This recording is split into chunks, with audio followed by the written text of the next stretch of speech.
Como fazer a problemática do seu TCC? 5 dicas de ouro.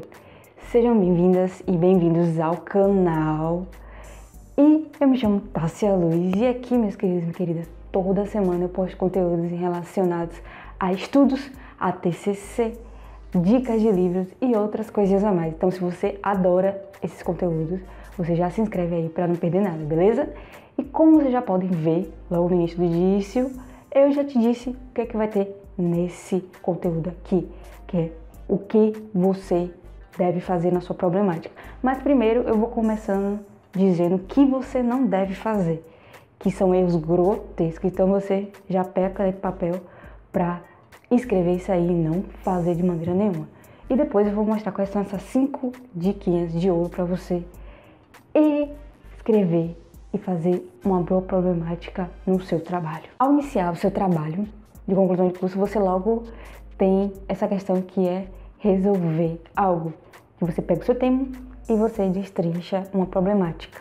Problemática é algo que você fala de maneira objetiva e bem específica o que o seu problema visa investigar ou o que ele visa resolver. Ah, mas é muito difícil fazer problemática.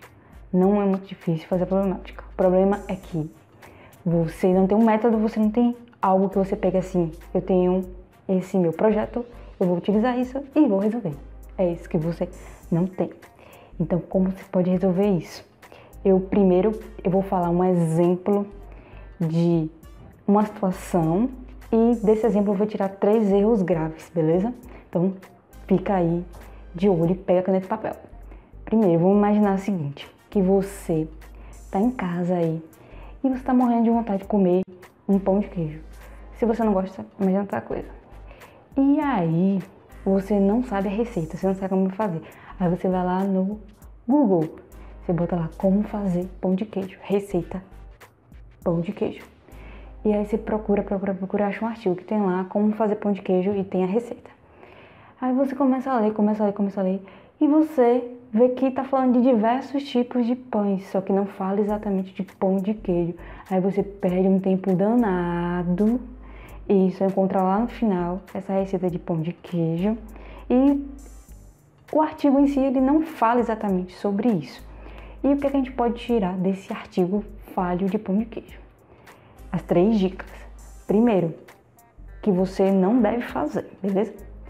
Com o seu trabalho, conclusão de curso, você não deve falar sobre vários assuntos que não é especificamente com a sua problemática. Se é pão de queijo, não é pão integral. Então você tem que ser bem instigante nisso, você tem que deixar bem claro para quem está lendo o seu trabalho o que é que aquele problema seu visa resolver. Ou seja, você pode fazer uma pergunta, que essa pergunta pode ser problemática. Vamos imaginar o seguinte, a minha problemática é sobre desenvolvimento. Vamos pensar que, por exemplo, uma frase: técnicas de dinâmica em grupo ajuda alunos no desenvolvimento. Essa é a minha problemática. É uma pergunta. E aí você tem que deixar isso bem claro sempre no seu trabalho. O segundo ponto é você não ter dados para responder ou para investigar aquilo. Então, você logo no início, você tem que imaginar como se tivesse uma bola de cristal e já ir pesquisando se esse seu problema, ele tem como você ter dados, coletar coisas, livros, você ter algo que você pode utilizar nele, se você tiver, ótimo.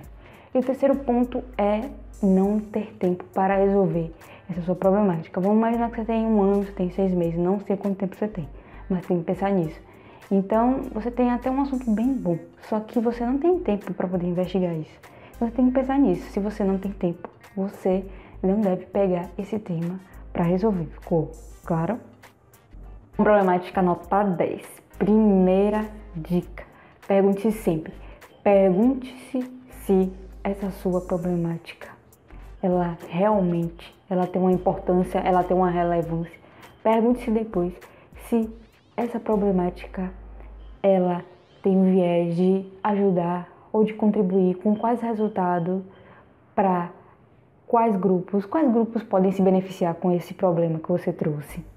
Segundo, sua problemática deve ter sempre um viés científico, não pode ser baseada em apenas opiniões suas.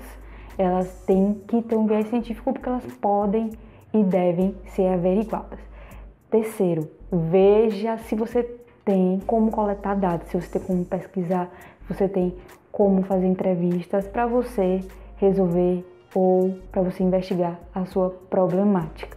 O quarto ponto, você tem que ser objetivo. Eu já falei umas 50 vezes isso, mas é importante você ser objetivo. E a quinta dica é, sempre faça a problemática baseada no seu tema. Ou seja, se você vai falar de celular, você não vai falar de notebook, beleza? Você tem que ser criativo. Isso é muito importante ser criativo. Mas você não pode falar de um assunto, se criar uma problemática que não tem nada a ver com esse seu tema que você trouxe, beleza? Essas são as 5 dicas que eu trouxe para vocês. Se foi útil para vocês esse conteúdo, curta, se inscreva no canal para não perder nada. E logo abaixo eu vou deixar o link com um vídeo de como fazer hipótese, tá bem legal. Então clica lá se você tem dúvida sobre isso. Até mais!